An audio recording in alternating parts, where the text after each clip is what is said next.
बाहर बरामदे में सो रहा था और मुझे बहुत ज़्यादा ठंड लग रही थी। मेरी चाची मुझे देखकर कहती हैं कि बाहर बहुत ठंड है, तू ऐसा कर यहाँ मत सो, प्रीति के पास चला जा, उसके साथ जाकर वहाँ लेट जा, क्योंकि हमारे दो ही कमरे थे। मुझे बहुत खुशी हुई, आपको बता नहीं सकता मैं कितना ज़्यादा खुश था। मैं अपनी चाची की बात मानकर प्रीति के पास जाकर लेट गया। प्रीति लेटी हुई थी और साइड में मैं भी था। जैसे ही आधी रात हुई मैंने प्रीति की चादर पर हाथ फेरना शुरू कर दिया। प्रीति भी जाग रही थी लेकिन उसने मुझे कुछ नहीं कहा। धीरे धीरे मुझे पता लगने लगा कि प्रीति भी कुछ चाहती है। बस फिर क्या था, मैंने एक ही बारी में उसकी, मेरी चाची की छोटी बहन बहुत सुंदर थी लेकिन मुझे उन्हें सुंदर कहने में बहुत शर्म आ रही थी, क्योंकि मुझे डर लग रहा था कि अगर मैंने उन्हें ऐसा कह दिया तो कहीं वह चाची को ना बता दे। आज तक मैंने चाची की बहन से ऐसी बातें करते नहीं सुनी थी। हम जॉइंट फैमिली था, मेरे पापा और चाचा जी खेती का काम करते थे और वे ज्यादातर खेत में ही रहते थे। मेरी चाची और मेरी मम्मी घर पर ही रहती थी। मेरी चाची का एक बेटा था जिसकी उम्र करीब 6 साल थी। मेरी चाची की 2 बहनें थी, चाची की उम्र 28 साल थी और उनकी छोटी बहन की उम्र करीब 24 साल थी, 22 साल थी चाची की बहन को। तो मैंने चाचा के शादी वाले दिन ही अपना दिल हार बैठा था। शाम के समय हम खाना खा रहे थे, उसी वक्त चाची ने मुझे बताया कि बलजीत का जन्मदिन है और उसकी मौसी को यहाँ आना है और वो उसे लेकर आ जाए। बस फिर मैंने ये सुनते ही शादी जैसी चाहत मेरे दिल में चढ़ गई। मैंने वैसे ही चाची से पूछ लिया कि चाची आपके घर वालों को भी आना है। चाची ने कहा नहीं, उनको नहीं आना क्योंकि पापा की सेहत ठीक नहीं है, इसी वजह से मम्मी उन्हें छोड़कर नहीं आ सकती। लेकिन छोटी बहन ने कहा कि मेरे इकलौते भांजे का जन्मदिन है तो जरूर आऊंगी, जब वह बस स्टैंड पर जाएंगे तो तुम उन्हें ले आना। मैंने उन्हें तुम्हारा नंबर दे दिया है, बस स्टैंड पर आकर वह तुम्हें फोन कर देंगी। मैं आपको बता नहीं सकता उस समय मुझे कितनी ज्यादा खुशी हो रही थी। मैंने जल्दी से खाना खाया और अपने कमरे में चला गया। अपनी सुंदर सी पेंट शर्ट निकालकर प्रेस करने लगा, क्योंकि आज मैं चाची की बहन को अपनी ओर आकर्षित करना चाहता था। मैं उन्हें काफी टाइम से पसंद करता था लेकिन मुझे नहीं पता था कि वो मुझे पसंद करती है या नहीं, और ना ही मैंने कभी उनसे इस बारे में पूछा था क्योंकि मेरे अंदर इतनी हिम्मत नहीं थी। मैं बहुत बेसब्री से उनके फोन आने का इंतजार कर रहा था। मुझे ये था कि वह जल्दी से मुझे फोन करें और मैं भागकर उनके पास चला जाऊं और उन्हें गले लगाऊं, लेकिन गले लगाना तो मैं सपनों में ही सोच सकता था, असल में मैं कुछ नहीं कर सकता था। खैर मैंने जल्दी जल्दी अपने कपड़े प्रेस किए और बाथरूम में नहाने चला गया। वैसे मैं अपना फ़ोन बाथरूम से बाहर ही रखता था लेकिन आज मुझे इतना ज़्यादा चाहा था कि मैंने बाथरूम में ही फ़ोन ले लिया। मुझे ये था कि अगर उन्होंने मुझे फ़ोन किया और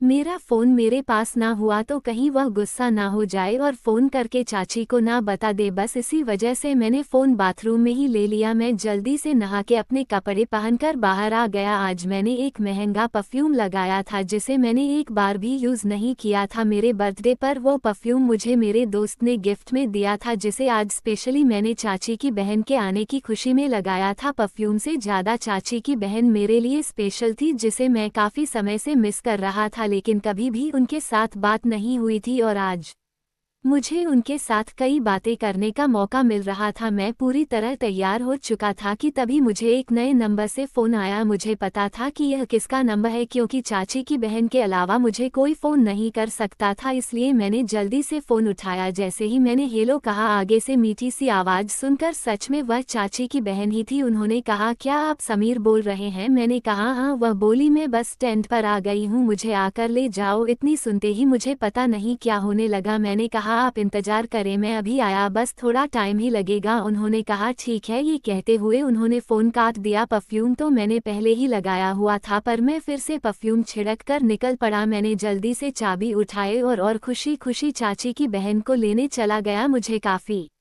ज़्यादा एक्साइटमेंट हो रही थी उन्हें देखकर, क्योंकि आज मैंने उन्हें काफ़ी समय बाद देखना था। चाची की शादी के बाद मैं हॉस्टल की पढ़ाई के लिए दूसरे शहर चला गया था और वहां से मैं काफ़ी सालों बाद घर आया था, इस वजह से मेरी उनसे मुलाकात नहीं हो सकी थी और ना ही हमने एक दूसरे का नंबर लिया था जिससे हम फ़ोन पर बात करते। इस वजह से मुझे बहुत ज़्यादा खुशी हो रही थी। उस समय मेरी खुशी का कोई ठिकाना नहीं था। खैर 10 मिनट का रास्ता था। मैं जल्दी से तेज बाइक चलाकर उन्हें बस बस स्टैंड से लेने के लिए बढ़ा। जैसे ही मैं बस स्टैंड पहुंचा तो चाची की बहन को देखकर मेरे होश उड़ गए, क्योंकि वह इतनी ज़्यादा सुंदर लग रही थी कि मैं बता नहीं सकता। उन्होंने कटिंग करवाई हुई थी, कटिंग करवाने के बाद वह कुछ ज़्यादा ही खूबसूरत लग रही थी। उन्होंने लाल रंग का ड्रेस पहन रखा था जिसमें वह पूरी आग लग रही थी। उस दिन तो उन्होंने मेरे होश ही उड़ा दिए थे। मैं जल्दी से उनके पास गया और मैं उन्हें देखता ही रह गया। वह दूध से भी ज़्यादा सफ़ेद थी, वह जितनी सुंदर थी मैंने कभी कोई लड़की नहीं देखी थी। मैंने उसके पास जाकर उसका बैग पकड़ लिया और उसे बाइक पर बैठाने के लिए कहा। मैंने उसका सामान अपने आगे रख लिया और खुद थोड़ा पीछे बैठ गया, वह भी पीछे की ओर बैठ गई। मैं जानबूझकर बार बार ब्रेक मार रहा था ताकि वह मुझसे टकराए, क्योंकि मैं तो उन्हें छू नहीं सकता था, लेकिन मैंने इस तरह की हरकतें की ताकि वह मुझे खुद छू ले। मैं बाइक के शीशे में उसे देख रहा था, शायद उसने भी इस बात को महसूस कर लिया था। जब मैं उसे लेकर आ रहा था उस समय में बाइक बहुत तेज चला रहा था, लेकिन अब मैं बाइक इतनी धीरे चला रहा था कि अगर कोई भी टहल हुआ भी मेरे साथ चला जाता तो वह मुझसे पहले पहुंच जाता। शायद उसने भी इस बात को महसूस कर लिया था। आखिरकार उसने मुझसे कह दिया, इससे अच्छा तो मैं चलकर चली जाती। मैंने मजाक में कह दिया, मैं पहली बार ड्राइविंग कर रहा हूँ इसीलिए अभी थोड़ा डर लग रहा है। वो बोली, आपसे ज़्यादा तेज तो मैं चला लेती हूँ। मैंने कहा, फिर मुझे भी सिखा दो। मेरी यह बात सुनकर वह हंसने लगी और बोली, अगर तुम्हें मेरी तरह तेज ड्राइविंग सीखनी है तो तुम लोगों के एक्सीडेंट ही करोगे। उसकी इस बात पर मेरा हंसना बंद नहीं हो रहा था, वह भी हंस रही थी और हंसते हुए वो कुछ अधिक ही खूबसूरत लग रही थी। मैंने कहा, वैसे तुम्हारी स्माइल बहुत सुंदर है। मेरी बातें सुनकर वह शर्माने लगी। इसी तरह की बातें करते हम घर पहुंच गए। चाची अपनी बहन को देखकर बहुत खुश हो गई। खुशी के साथ वह एक दूसरे से गले मिलने लगी। राहुल भी अपनी मौसी को देखकर बहुत खुश हो रहा था। अगले दिन चाचे के बेटे का जन्मदिन था। घर में तैयारियों का माहौल था, क्योंकि हमने अपने घर में एक छोटी सी पार्टी रखी थी। हमने रिश्तेदारों को नहीं बुलाया था, लेकिन गांव के सभी को बुलाया था। रात के समय पार्टी शुरू हो गई। जन्मदिन मनाने के लिए मैंने बलजीत को कपड़े लाकर दिए थे। मैं चाहता था कि राहुल की मासी पहले तैयार हो जाए ताकि मैं उसके साथ मैचिंग कपड़े पहन सकूं। शायद ऐसे फीलिंग लड़कियां लेती होंगी, लेकिन मैं जैसी फीलिंग ले रहा था वह अनोखी थी। मैंने देखा कि रात की पार्टी में उसने नीले रंग का सूट पहना हुआ था, उसमें वह बहुत ज्यादा कमाल लग रही थी। जब मुझे पता चला कि उसने नीला रंग का सूट पहना है तो मैंने भी उसी समय नीली शर्ट खरीद ली। मैं सभी के सामने अपनी ये कोशिश कर रहा था कि मैं नहीं जानता था कि चाची की बहन ने भी वही रंग पहनना है। मैंने तो पहले ही इसे सिलेक्ट कर लिया था। खैर, सभी ने इस बात को ज्यादा सीरियस नहीं लिया क्योंकि सभी पार्टी में बिजी थे, लेकिन इस बात को चाची की बहन ने कुछ ज्यादा ही सीरियस ले लिया। पार्टी का अरेंजमेंट बहुत अच्छा किया गया था। रात के 12 बजे पार्टी खत्म हो गई और खाना खाने के बाद सभी अपने अपने घर चले गए। रात के समय चाचे का बेटा मेरे साथ ही सोया, क्योंकि वह शुरू से ही मेरे साथ रहता था और अब तो मेरे साथ सोने की आदत हो गई थी। मैं अपने कमरे में अकेला सोता था, इसीलिए मैंने उसे अपने साथ सोने के लिए ले लिया था। मैं भी उसके साथ बहुत प्यार करता था, लेकिन आज वह जिद कर रहा था कि मैं अपनी मौसी के साथ सोऊं। मैंने कहा, चाची कोई बात नहीं, उन्हें अपनी मौसी के साथ ही सोने दो, मैं बाहर बरामदे में लेट जाऊंगा। इसके बाद बलजीत अपनी मासी के साथ मेरे कमरे में मेरे बिस्तर पर लेट गया और मैं बाहर बरामदे में अपना मन ढककर लेट गया, लेकिन बाहर बहुत ज़्यादा ठंड थी। फिर भी मैंने सोचा कि मैं उन्हें डिस्टर्ब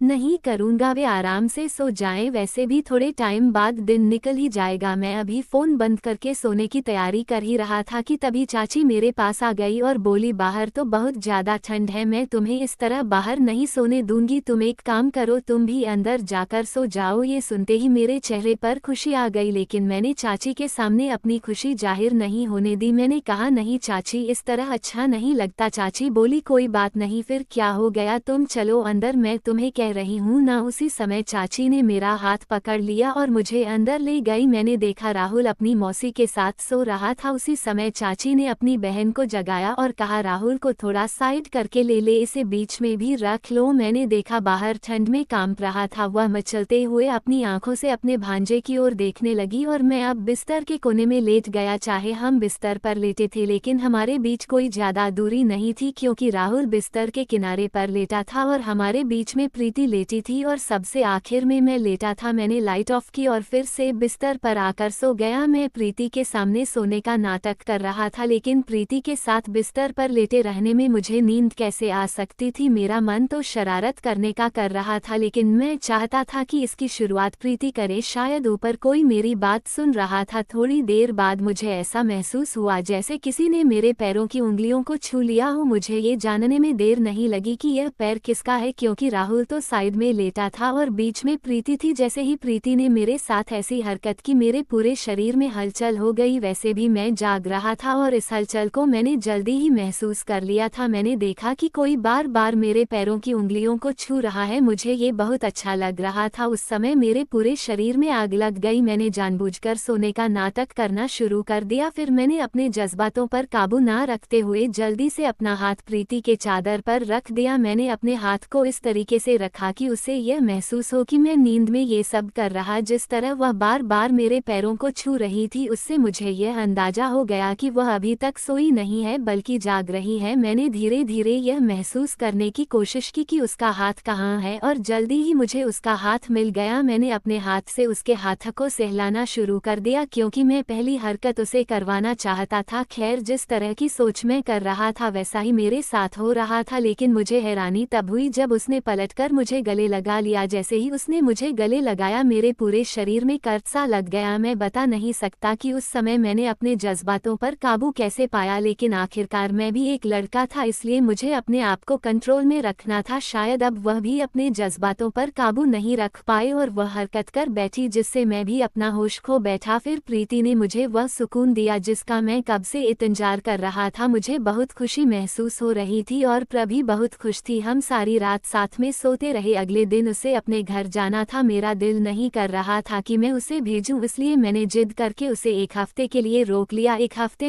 हमने बहुत मस्ती की और एक हफ्ते बाद वह अपने घर चली गई। मैं उस एक हफ्ते को अपनी जिंदगी नहीं भूल सकता, क्योंकि उस हफ्ते उसने मुझे बहुत खुशी दी थी जो मैं कभी नहीं भुला सकता। जिस दिन मुझे नौकरी मिली उस दिन मैं बहुत खुश था, क्योंकि मैं अपनी चाची की बहन के साथ शादी की बात करने के बारे में सोच रहा था। एक दिन मैंने अपनी चाची को बता दिया, चाची मैं आपकी बहन से बहुत प्यार करता हूं और उससे शादी करवाना चाहता हूं। मेरी चाची को इस बात पर कोई ऐतराज नहीं था, क्योंकि मेरी अच्छी नौकरी लग चुकी थी और मेरी सैलरी भी बहुत अच्छी थी। चाची ने अपने घर के साथ भी बात की और उन्होंने भी मान लिया। अब 1 महीने बाद हमारी शादी है और हम दोनों बहुत खुश हैं। अब हम अपनी जिंदगी के पूरे नज़ारे लेते हैं। तो दोस्तों, उम्मीद करता हूँ कि आपको ये कहानी पसंद आई होगी।